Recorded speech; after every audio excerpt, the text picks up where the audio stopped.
Hello everyone, this video is a step-by-step guide for setting up your Mapsly account with Smartsheet. Before we proceed with connecting Mapsly to Smartsheet, ensure that your Smartsheet account has a team created.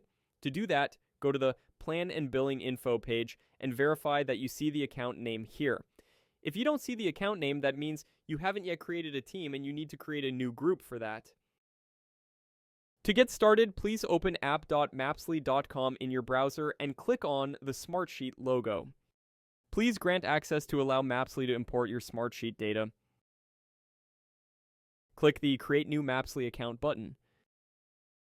Enter the name of your account, select the language and the plan. Then, click Proceed. Optionally, select the features that you would be interested in using in Mapsly and click Proceed. Please grant access to allow Mapsly to import your Smartsheet data.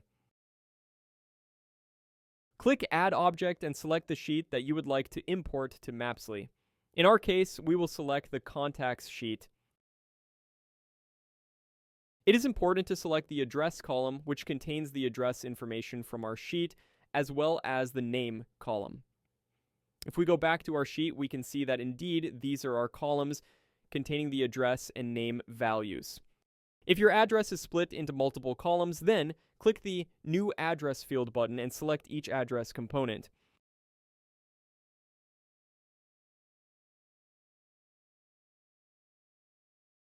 Select the fields that you would like to import from Smartsheet.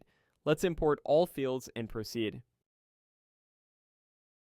Congrats! You've just created your Mapsly account and you should soon see your data on the map.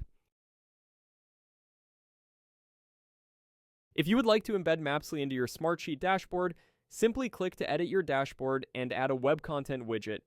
There, you need to enter app.mapsly.com and click Save.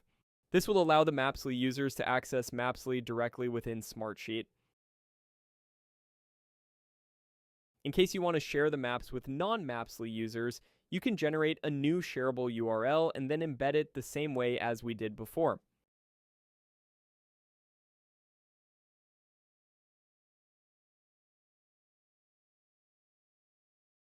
In case you have any difficulties with the integration, please contact us in the support chat. Alright, well, that is all for now. Thank you for watching. Have a great day.